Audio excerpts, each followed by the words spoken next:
Hey there, I'm FakeFox and this is my Warden Dungeon and Arena healing build for Ascending Tide. Builds with a strong theme and fun playstyle that are also actually good are kind of rare, but I think this build really has that. I already enjoyed playing it a lot in Deadlands, but with update 33 it works even better now. It is an off-healing build, so a hybrid between healer and damage dealer. The discussion whether healers are useful in dungeons or not has been going on for years now. In my opinion, hybrid builds are the solution. With a focus on damage and offensive support, we can get pretty close to the damage of 3 damage dealer groups without sacrificing the safety and comfort that a healer provides. It is very effective for both progression with optimized groups and healing in chaotic pickup groups. Obviously, this playstyle is more challenging and I don't necessarily recommend it for beginners, but that also makes it really fun and rewarding to play. So starting with the race, I found Altmer or Dunmer to be the best. With the ability scaling hybridization, the need for Magicka sustain has gone down, making those two come out on top with the highest damage and healing power. Altmer's stamina sustain passive also isn't too bad now. Dunmer has increased fire resistance and stamina instead. To me, Altmer comes out on top ever so slightly, but it almost doesn't matter. Khajiit isn't far behind either and offers more versatility, making it a really good choice. Breton has lost quite a bit of power with its focus on Magicka sustain, but is still a good choice as well, especially if you're playing as a full healer in other content. For the Mundus stone, I am using Thief. It is performing noticeably better than everything else, so it should be the best choice for all build variations, unless you somehow go completely crazy with critical chance. I play with 64 attribute points in Magicka, and as buff food I use mostly Magicka and health.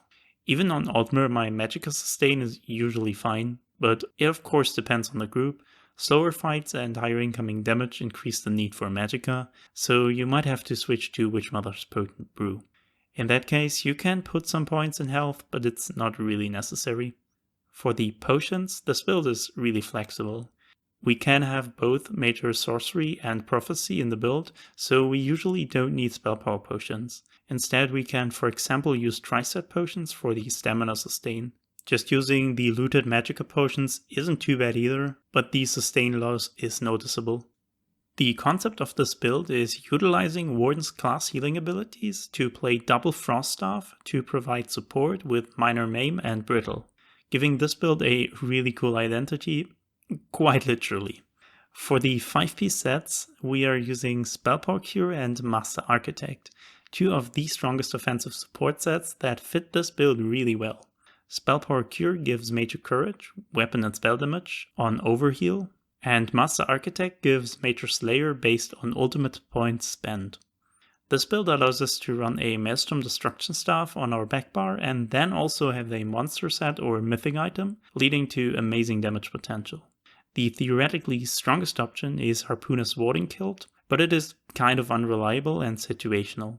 Iceheart provides pretty strong damage with additional defenses, but also becomes unreliable when the incoming damage is too high. Magma Incarnate or Spolder of Ruin are good support options depending on what the tank is wearing. The new Noon Attack monster set could be interesting as well. It's certainly thematic, but I don't think it's that good in dungeons. But all good Magicka DPS monster sets or 2 pieces of crit also work pretty well. For additional gear options, Spell Power Cure could be replaced with Olorim, and instead of Master Architect, similar sets that are triggered with ultimates or heavy attacks also work well, for example Saxiel Champion or Roaring Opportunist. Armor types are currently pretty flexible. Medium can result in more DPS, but penetration and sustain must be good for that. I'm currently using 2 medium, 5 light pieces. Moving on to traits and enchantments. We want Full Divines with Magicka on the body pieces and Arcane or Infused with spell damage on the jewelry. Infused has like 100 more effective spell damage on average, but it's neglectable. And for the weapon damage we want Precise on the front bar with a Frost enchantment. For the back bar we want Infused Berserker, so weapon and spell damage. So for champion points, the best choice for the slotted blue nodes is Fighting Finesse, Backstabber, Biting Aura and Master at Arms. Thaumaturge and or Weapon Expert can also be interesting when you either can't flank or have too much critical damage, or maybe also if you need to heal so much that you cannot keep up a good rotation. For the slotted red nodes, I recommend Boundless Vitality, Fortified, Celerity, and Siphoning spells. For certain encounters, you can also take Expert Evasion or Slippery for extra safety, and Spirit Mastery can be pretty neat as well if you're just dying your way through dungeons.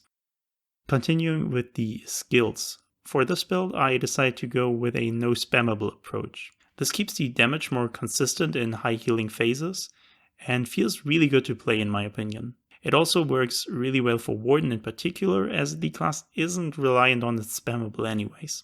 For the first skill, we have Subterranean Assault. This is pretty much our most important damage skill that the entire rotation then revolves around.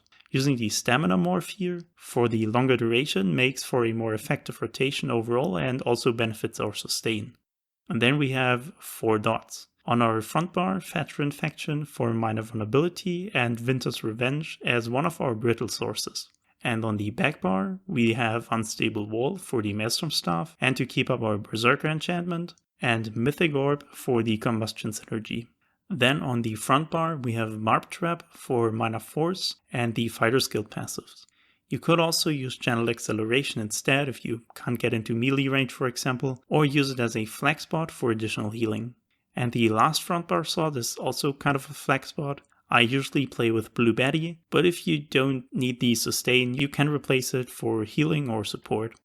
The 2 healing abilities this build normally uses are Budding Seeds and Green Lotus. Budding Seeds is an amazing hot, but when used again, it is also a really strong burst heal. Because of that, we can save a slot by not playing an actual burst heal. Green Lotus, previously the stamina version of Lotus Flower, was reworked. It now heals an additional target, making it really good for some passive healing output and to keep up spell power cure.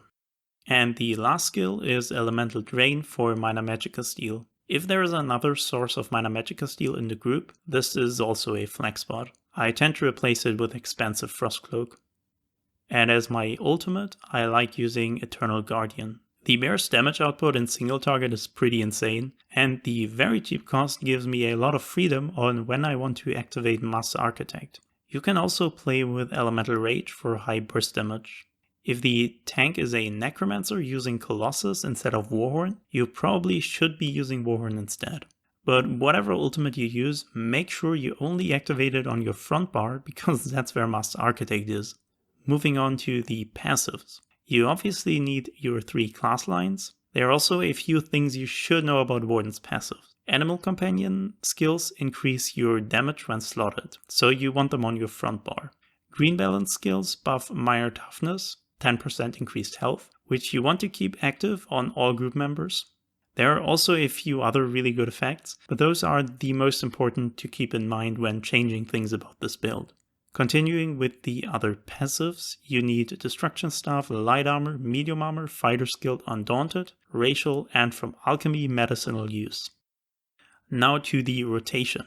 There are 2 approaches that I've found effective. Everything revolves around Subterranean Assault, so we can play mostly static using a 12-second rotation that is Subterranean Assault followed by the 4 dots, and a second Subterranean Assault followed by our longer duration skills, alternating which skills we recast every second rotation. This is pretty easy to play, but we're sacrificing some uptimes for that. The second approach is to play basically everything except Subterranean Assault dynamically. So we are still recasting it every 6 seconds, but the skills we use in between are almost fully dynamic.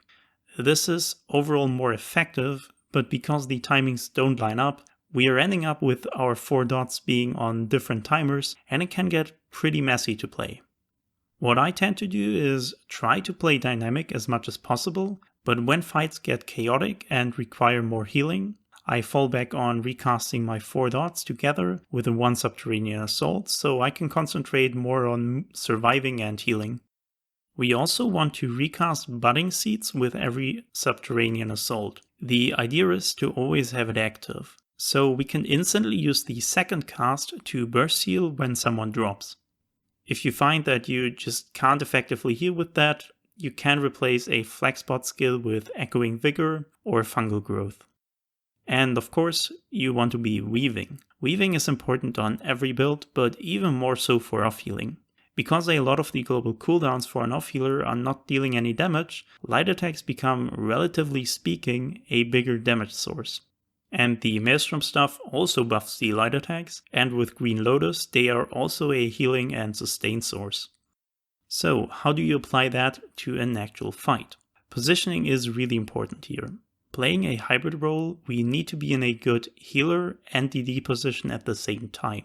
This means being close to the target as much as possible, while still having the damage dealers in a good position to easily heal them.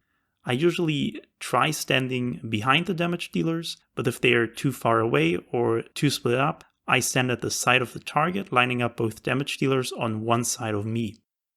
You also have to keep in mind that you're playing a build that benefits from playing aggressively and proactively. You have enough healing power and sustain for all 4-player content, but it's still limited compared to a full healing build.